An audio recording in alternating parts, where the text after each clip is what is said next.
Chapter 5, The Birthday Bash. I got used to the way Fudge looked without his top front teeth. He looks like a very small first grader. Dr. Brown, our dentist, said he'd have to wait until he was 6 or 7 to get his grown-up teeth. I started calling him Fang because when he smiles, all you can see are the top 2 side teeth next to the big space, so it looks like he has fangs. My mother didn't like that. I want you to stop calling him Fang, she told me. What should I call him? I asked Farley Drexel. Farley Drexel. Just plain Fudge. Will be fine, my mother said. What's wrong with Farley Drexel? I asked how come you named him that if you don't like it. I like it fine, my mother said. Right now, we call him Fudge. Not Farley, not Drexel, and not Fang. What's wrong with Fang? I asked. I think it sounds neat. Fang is an assault. Oh, come on, Mom. He doesn't even know what a fang is. But I know Peter, and I don't like it. Okay. I promise never to call my brother Fang again. But secretly, whenever I look at him, I think it, my brother Fang Hatcher. Nobody can stop me from thinking my mind is my own. Fudge is going to be 3 years old. My mother said he should have a birthday party with some of his friends. He plays with 3 other little kids who live in our building. There's Jeannie, Ralph, and Sam. My mother invited them to Fudge's party. Grandma said she'd come over to help. My father couldn't make it. He had a Saturday business appointment. I wanted to go to Jimmy's Fargo, but my mother said she needed me to supervise the games. The kids were invited from 1 until 2:30. That's only an hour and a half, my mother reminded me. That's not so bad, is it, Peter? I don't know yet. I told her. Ask me later. The kitchen table was set up for the party. The cloth and napkins and paper plates and cups all matched. They had pictures of Superman on them. Right before party time, Grandma tried to change Fudge into his new suit, but he screamed his head off about it. No suit, no. My mother tried to reason with him. It's your birthday, Fudgy. All your friends are coming. You want to look like a big boy, don't you? While she was talking to him, she managed to get him into his shirt and pants, but he wouldn't let her put on his shoes. He kicked and carried on until my mother and grandmother were both black and blue. Finally, they decided as long as he was in his suit, his feet didn't matter. So he wore his old bedroom slippers. Ralph arrived first. He's really fat, and he isn't even 4 years old. He doesn't say much either. He grunts and grabs a lot, though. Usually his mouth is stuffed full of something. So the first thing Ralph did was wander into the kitchen. He looked around for something to eat, but Grandma was guarding. She kept telling him, no. must wait until the other children come. Jeannie arrived next. She was wearing little white gloves and party shoes. She even carried a pocketbook. Besides that, she had on dirty jeans and an old sweater. Her mother apologized for her clothes, but said she couldn't do anything with Jeannie lately, especially since she had taken to biting. What does she bite? I asked, thinking about furniture or toys or stuff like that. She bites people, Jeannie's mother said, but you don't have to worry about it unless her teeth go through the skin. Otherwise, it's perfectly safe. I thought, poor old Fudge, he can't even bite back since he hasn't got any top teeth. I looked at Jeannie. She seemed so innocent, it was hard to believe she was a vampire. Sam came last. He carried a big present for Fudge, but he was crying. It's just a stage he's going through. His mother explained everything. Scares him especially. Birthday parties, but he'll be fine. Won't you, Sam? Sam grabbed onto his mother's leg and screamed, "Take me home! Take me home!" Somehow, Sam's mother untangled herself from Sam's grip and left. So at 5 after 1, we were ready to begin. We had an eater, a biter, and a crier. I thought that 2:30 would never come. I also thought my mother was slightly crazy for dreaming up the party in the first place. Doesn't Fudge have any normal friends? I whispered. There's nothing wrong with Fudgy's friends. My mother whispered back, all small children are like that. Grandpa got them seated around the kitchen table. Grandma got them seated around the kitchen table. She put a party hat on each kid's head. Sam screamed, "Get it off! Get it off!" But the others wore their hats and didn't complain. My mother snapped a picture of them with her new camera. The grandma turned off the lights and my mother lit the candles on Fudge's cake. It had chocolate frosting and big yellow roses. I led the singing of Happy Birthday. My mother carried the cake across the kitchen to the party table, and set it down in front of Fudge. Sam cried, "Too dark, too dark!" So Grandma had to turn on the kitchen lights. Before Fudge blew out his candles, when he was finished blowing, he reached out and grabbed a rose of his cake. Off his cake. He shoved it into his mouth. "Oh, Fudge," my mother said, "look what you did." But Grandma said, "It's his birthday. He can do whatever he wants." So Fudge reached over and grabbed a second rose. I guess Fat Ralph couldn't stand seeing Fudge eat those yellow roses because he grabbed one to hold it. By that time, the cake looked pretty messy. My mother, finally coming to her senses, took the cake away and sliced it up. The kid got a Dixie cup, a small piece of cake, and some milk. But Jeannie hollered, "Where's my rose? Want one too?" because her slice of birthday cake didn't happen to have one. My mother explained that the roses were only decorations, and there weren't enough to go around.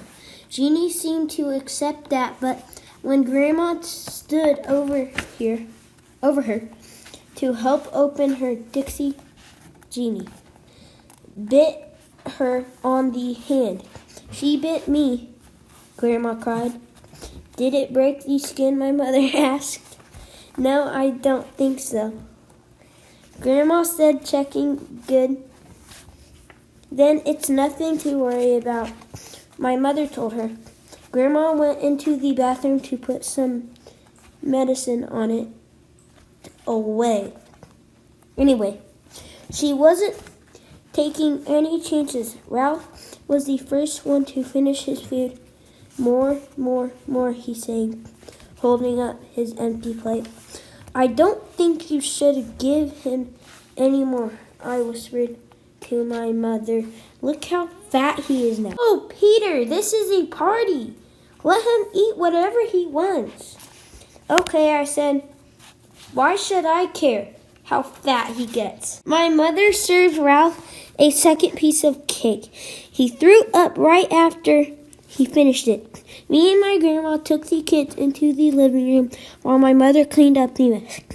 Grandma told Fudge he could open his present. While his friends watched, Jeannie brought him a musical jack in the box. When you turn the handle around, it plays Pop Goes the Weasel. When you reach the part of the song about Pop, the top opens and a funny clown jumps up. Fudge loved it. He clapped his hands and laughed. But Sam started to scream, No, no more! Take it away! He hid his face in his hands and wouldn't look up until Grandma promised to put the jack in the box in another room. Fudge opened Ralph's present. Next, it was a little wind-up car that ran all over the floor. I kind of liked it myself. So did Ralph, because he grabbed it away from Fudge and said, Mine. No, Fudge shouted, Mine. When my mother heard the racket, she ran in from the kitchen. She explained to Ralph that he had brought the car to Fudge because it was his birthday. But Ralph wouldn't listen. I guess my mother was afraid he might throw up again. And this time on the living room rug, so she begged Fudge to let Ralph play with the car for a few minutes, but Ralph kept screaming it was his car. So Fudge started to cry. Finally, my mother took the car away and said, Let's see what Sam brought you. Fudge liked that idea. He forgot about the little car as he ripped the paper and ribbon off Sam's package. It turned out to be a big picture dictionary, the same kind the Yarbies brought me. A couple of months ago, Fudge got mad when he saw it. No, he yelled, no more book. He threw it across the room. Fudge, that's terrible. My mother said, you mustn't do that to the nice book. No book, Fudge said. Sam cried. He doesn't like it. He doesn't like my present. I want to go home. Grandma tried to comfort Sam while my mother picked up the book. She gathered the wrapping paper and ribbons, the cards together. Fudge didn't even look at any of the birthday cards. Oh well, he can't read, so I guess it doesn't make any difference. Peter, my mother said, let's start the games. Now, quick. I checked the time. I hoped the party was almost over, but no. It was only 1:30 still, an hour to go. I went into my room where I had blown up a lot of balloons. My mother had the party book and it says 3-year-olds like to dance around with balloons. When I got back to the living room, Mom started the record player, and I handed each kid a balloon, but they just stood there, looking at me. I thought either the guy who wrote the party book is crazy or I am. Show them how, Peter. My mother said, take a balloon and demonstrate. I felt like one of the world's great living fools, dancing around with a balloon, but it worked as soon as the kids saw me doing it. They started dancing too, and the more they danced, the more they liked it. Until Jeannie's balloon popped. That's nearly scared Sam right out of his mind. He started yelling and crying. Fortunately, I had blown up 24 balloons. I was hopping. They'd dance around the rest of the afternoon. Fudge got the idea of jumping up and down on the furniture. The others liked that too. So instead of dancing with their balloons, that's what they did. And soon they were running from room to room, yelling and laughing and having a great time. Then the doorbell rang. It was Mrs. Rudder. She lives in the apartment right under us. She lives in the apartment right under us. She wanted to know what was going on. She said it sounded like her ceiling was about to crash in on her any second. My mother explained that Fudge was having a little birthday party, and wouldn't she like to stay for a piece of cake? Sometimes my mother is really clever, so Grandma entertained Mrs. Rudder in the kitchen, while Fudge and his buddies jumped up and down. On his new bed, it was delivered this morning. Fudge hasn't even slept in it yet. So naturally, when my mother found out what they were up to, she was mad. Stop it right now, she said. New bed, big boy, Fudge told her. Was he proud? You won't have a new big boy bed for long if you don't stop jumping on it. My mother told him, I know. Let's all sit down on the floor and hear a nice story. My mother selected a picture book from Fudge's bookshelf. I heard that one, Jeannie said when she saw the cover. All right, my mother told her. Let's hear this one. She held up another book. I heard that one too, Jeannie said. I think my mother was starting to lose her patience, but she chose a third book and said, well, I'll enjoy this one even if we know it by heart.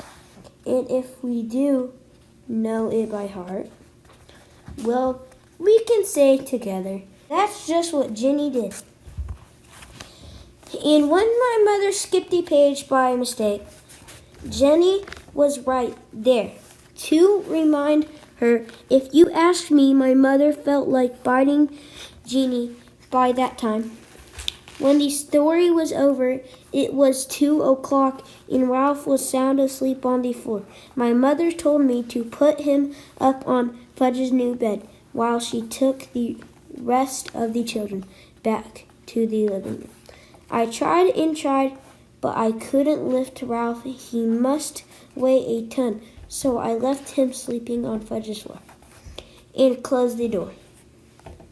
Great rhyming.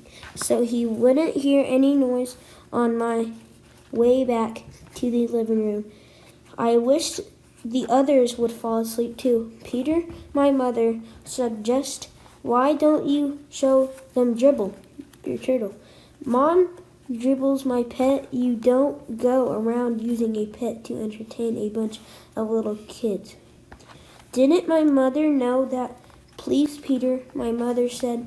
We've still got half an hour left, and I don't know what to do with that. Dribble, Fudge hollered. Dribble, dribble, dribble. I guess Sam and Jeannie liked the way that sounded, because they started to shout, dribble, dribble, dribble, even though they didn't know what they were talking about. Oh, all right, I said. I'll show you dribble, but you've got to promise to be very quiet. You mustn't make a sound. You might scare him. Okay?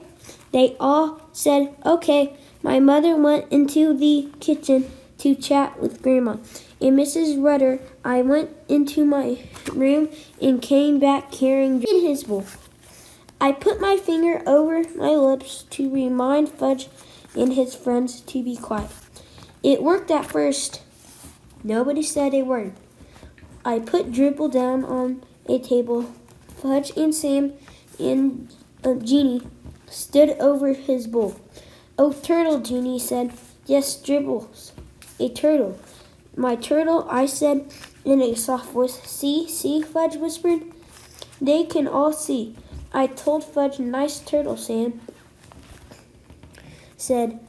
I wondered why he wasn't afraid this time. What does Dribble do? Jeannie asked. Do? He doesn't do anything special. I said he's a turtle. He does turtle things. Like what? Jeannie asked.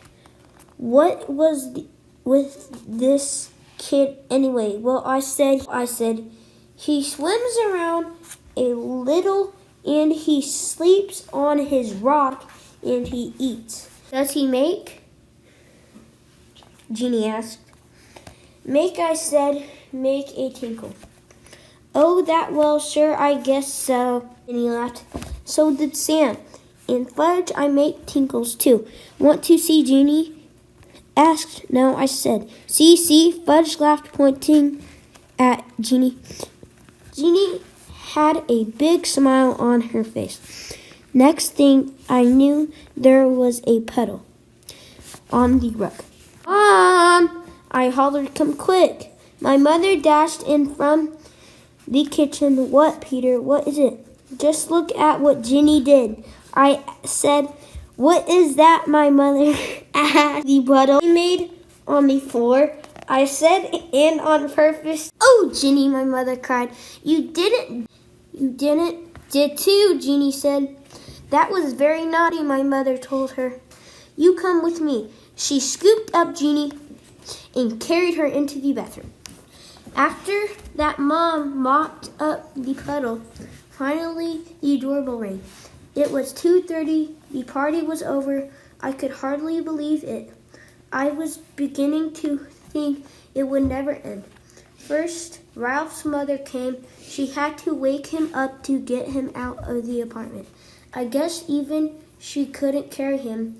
Next, Jeannie's mother came. Mom gave her Jeannie's wet pants in a baggie. That was all she had to do. Jeannie's mother was plenty embarrassed. Sam's mother came last, but he didn't want to go home. Now that he was used to us, I guess he liked us. He cried, more party, more. Another time, his mother said, dragging him out of our apartment. By the arm, my mother flopped down in a chair. Grandma brought her two aspirins and a glass of water. Here, dear, she said. Maybe these will help. My mother swallowed the pills. She held her head. 3 is kind of young for a party, I told my mother. Peter Warren Hatcher. My mother began. Yes, I asked. You are absolutely right. I flopped down next to my mother. She put her arm around me. Then we both watched Fudge work his new Jack-in-the-Box. Later, when my mother When my father came home, he said, "How did Fudge's party go?" My mother and I looked at each other and we laughed.